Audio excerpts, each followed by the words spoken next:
کسی ایک پر حملہ سب پر حملہ، یہ صرف ایک کاغذی جملہ نہیں، یہ امت مسلمہ کی بقا اور غیرت کا نیا اعلان جنگ ہے۔ ناظرین، تاریخ جب کروٹ لیتی ہے تو اس کی گونج صدیوں تک سنائی دیتی ہے۔ آج میں بات کرنے جا رہا ہوں ایک ایسے عظیم اور تاریخی معاہدے پر جس نے واشنگٹن سے لے کر تل ابیب تک اور یورپ کے ایوانوں سے لے کر نئی دلی تک ایک زلزلہ برپا کر دیا۔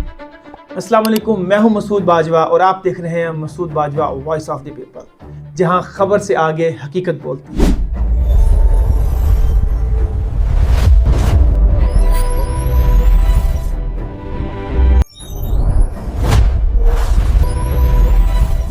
سات اگست 2026 یہ تاریخ عالمی سیاست اور مسلم امہ کی تقدیر میں سنہرے حروف سے لکھی جا چکی ہے۔ مکہ مکرمہ کی مقدس سرزمین پر سعودی عرب، پاکستان اور ترکیہ نے ایک ایسے جوائنٹ ڈیفنس ایگریمنٹ پر دستخط کر دیے ہیں جس نے مشرق وسطیٰ اور دنیا میں طاقت کا توازن ہمیشہ کے لیے بدل کر رکھ دیا۔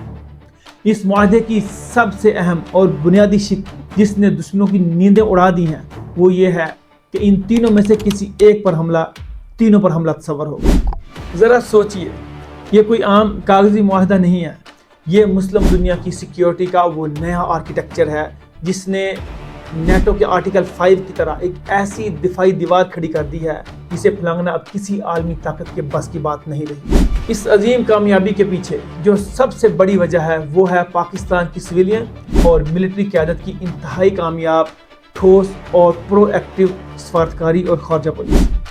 یاد کیجئے، پچھلے سال مئی 2025 کی وہ 4 روزہ پاک بھارت جنگ جسے آپریشن سندور کہا جاتا ہے، اس جنگ نے دنیا کو اور خاص طور پر مسلم ممالک کو بتا دیا تھا کہ پاکستان کی ملٹری طاقت اور کنونشنل جنگی صلاحیت کس قدر خوفناک اور جدید ہے۔ لیکن بات یہاں ختم نہیں ہوتی۔ جب 28 فروری سے 8 اپریل تک ایران اور امریکہ کے درمیان براہ راست ٹکراؤ ہوا اور آگ کے شعلے پورے مڈل ایسٹ کو لپیٹ میں لینے والے تھے تو کس نے آگے بڑھ کر اس آگ کو بجھایا؟ جی ہاں، وہ پاکستان تھا۔ پاکستان کی سویلین اور ملٹری قیادت نے ثالثی کا وہ تاریخی کردار ادا کیا جس کی مثال آج تک کہیں نہیں ملی۔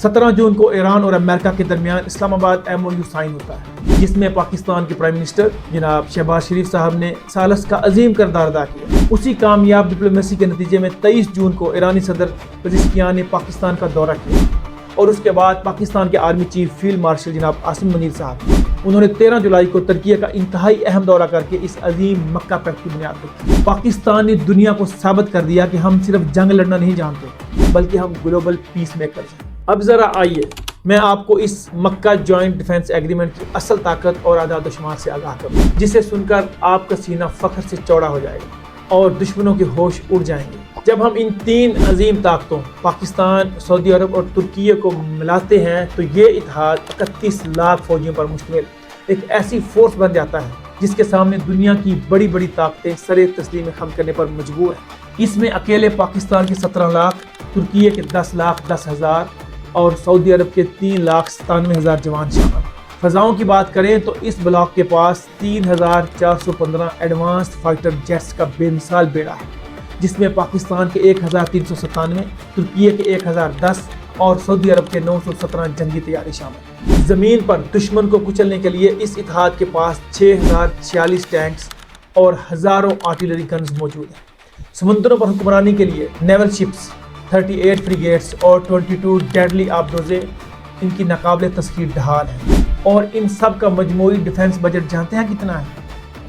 124.5 بلین ڈالر۔ لیکن ان سب سے بڑھ کر جو چیز اس اتحاد کو ناقابل تسخیر بناتی ہے وہ ہے پاکستان کا نیوکلیئر ڈیٹرنس۔ پاکستان وہ واحد مسلم ملک ہے جو ایٹمی طاقت ہے، اور اب پاکستان کا یہ ایٹمی حصار ترکیہ کی جدید ڈرون ٹیکنالوجی اور سعودی عرب کی معاشی طاقت، یہ تینوں مل کر ایک ایسی دیوار بن چکے ہیں کہ اسرائیل اور اس کے سرپرستوں کی چالاکیاں اب زیادہ دیر نہیں چلنے والی۔ اسرائیل جو کھلے عام کہتا تھا کہ اسے ایران کے بعد ترکیہ سے خطرہ ہے، اب اس معاہدے کے بعد وہ ترکیہ یا سعودی عرب کی طرف میلی آنکھ سے دیکھنے کی جرات بھی نہیں کرے گا، کیونکہ اسے پتہ ہے کہ اب اس کی لڑائی ایک سے نہیں بلکہ 3 ملکوں سے ہوگی، اور ان کے پیچھے کھڑا ہے پاکستان اپنی پوری ایٹمی طاقت کے ساتھ۔ اور اس معاہدے کے بعد بھارت میں جو آگ لگی ہوئی ہے، جو صف ماتم بچھی ہوئی ہے، اس کی کہانی بھی سن لیجئے۔ بھارت کی اسٹیبلشمنٹ اور ان کا